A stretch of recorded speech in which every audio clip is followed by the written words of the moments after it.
Perkenalkan, nama saya Hanifa dengan NIM 1232030014. Kali ini saya akan menjelaskan video pembelajaran abad 21. Nah, kenapa pembelajaran abad 21 ini penting untuk dipelajari? Di dunia pendidikan saat ini, kemampuan siswa bekerja sama bukan lagi sekedar tugas kelompok, tetapi bagaimana mereka berbagi tanggung jawab, mengambil keputusan bersama, dan mengandalkan satu tim atau satu kelompok untuk menghasilkan sebuah produk atau solusi yang berkualitas. Nah, public collaboration ini membantu kita untuk mengukur seberapa jauh kemampuan kolaborasi siswa berkembang mulai dari tingkat mendasar di mana mereka bekerja sendiri hingga level tertinggi yang dimana mereka benar-benar bekerja sebagai sebuah tim yang kompak atau tim yang solid. Nah, pada penjelasan rubrik collaboration itu ada level 1 sampai level 5. Nah, kemudian juga akan saya berikan contoh dari setiap levelnya. Nah, yang pertama itu level 1, tidak ada kerjasama di dalam level 1 ini. Pada level paling mendasar ini, siswa tidak diminta bekerja sama secara berpasangan atau kelompok. Nah, seluruh aktivitas bersifat individu. Kemudian juga tidak ada interaksi yang diperlukan di antara siswa. Contohnya, siswa mengisi lembar kerja secara mandiri, kemudian juga menulis esai tanpa berdiskusi dengan teman-temannya. Kemudian juga menjawab pertanyaan dari guru itu secara individu, bukan secara kelompok. Nah, pada tahap ini, setiap siswa hanya berfokus pada pekerjaannya sendiri, bukan kepada kelompok. Kemudian, pada level yang kedua, bekerja sama tetapi tanpa tanggung jawab bersama. Mereka bekerja sama tetapi tanggung jawabnya bukan bersama.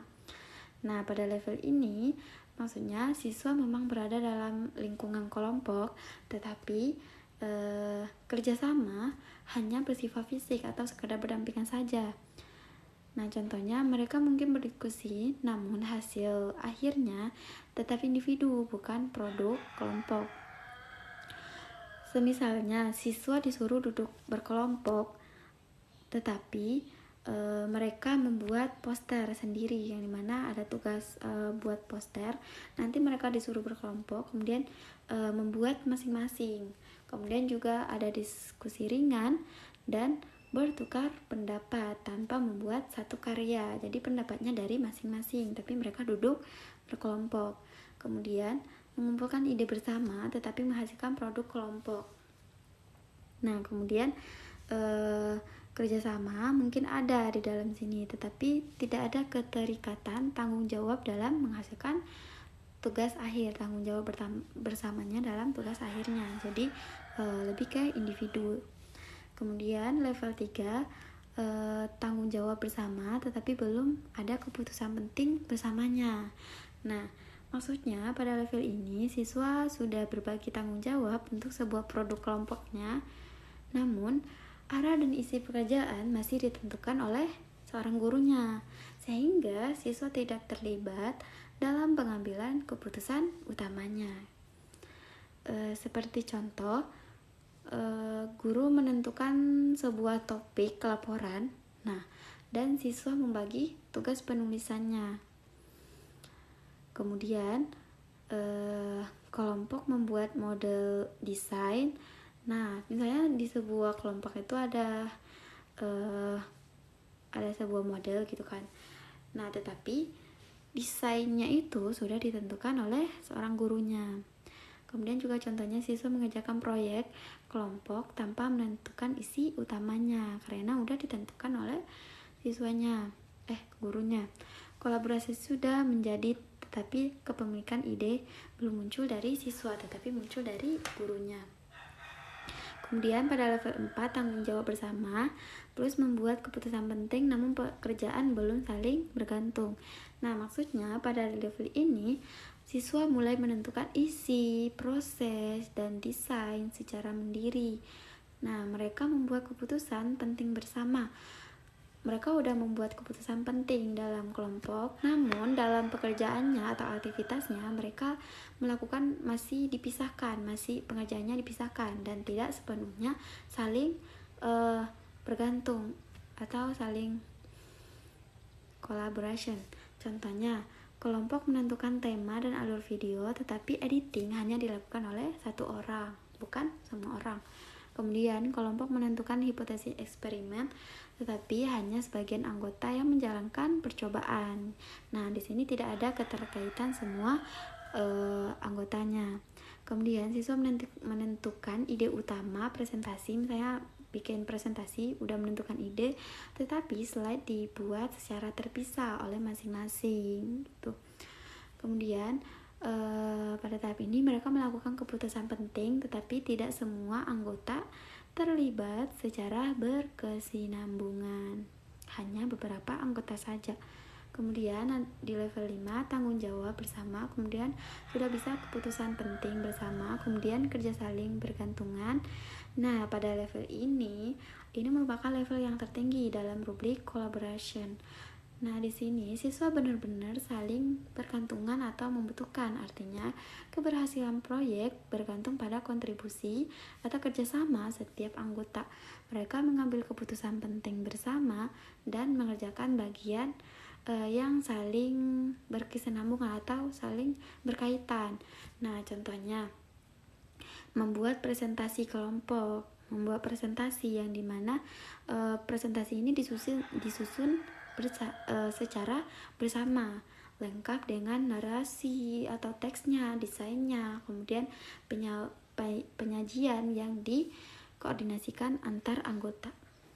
Kemudian contohnya proyek pembuatan website yang dimana konten visual dan fungsi saling keterkaitan dan hanya didiskusikan bersama. Kemudian juga ada eksperimen, contohnya ya eksperimen dengan pembagian peran yang saling melengkapi. Ada yang menjadi pengamat, penyatat data, analisis, dan penyaji hasil. Nah, pada level ini siswa berfungsi sebagai tim profesional dengan kontribusi saling bergantungan atau saling keterkaitan.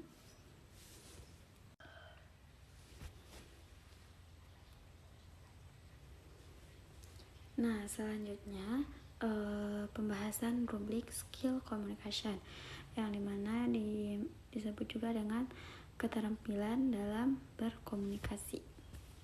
Nah, di sini ada 5 level juga. Yang pertama level 1 itu sangat sederhana. Nah, yang dimana siswa hanya memberi jawaban pendek seperti iya tanpa atau tidak tanpa penjelasan. Maksudnya tidak ada menunjukkan pemahaman secara mendalam pada level pertama ini. Kemudian level kedua itu memberikan penjelasan yang jelas tetapi tanpa alasan, yang dimana siswa sudah mulai menyampaikan pendapat dalam kalimat yang dapat dipahami atau dimengerti, tetapi alasan dan buktinya tidak perlu dijelaskan. Kemudian level 3 itu jelas, kemudian juga ada alasan sederhana. Maksudnya komunikasi mereka sudah mulai disertai dengan alasan atau contoh mendasarnya, seperti polusi berbahaya karena menyebabkan gangguan pernafasan. Jadi mereka sudah ada alasan yang disertai ketika berkomunikasi. Kemudian pada level 4 itu terstruktur dan didukung bukti yang kuat. Siswa mampu menjelaskan ide secara runtut dan menghubungkannya dengan data. Contohnya esai argumentatif atau presentasi dengan grafik. Kemudian yang kelima itu levelnya sudah mahir, kemudian efektif dan sesuai dengan audiens, yang dimana komunikasinya sudah profesional, didukung oleh data, visual, dan teks persuasif. Contohnya presentasi formal, proposal, atau video. dokumenter yang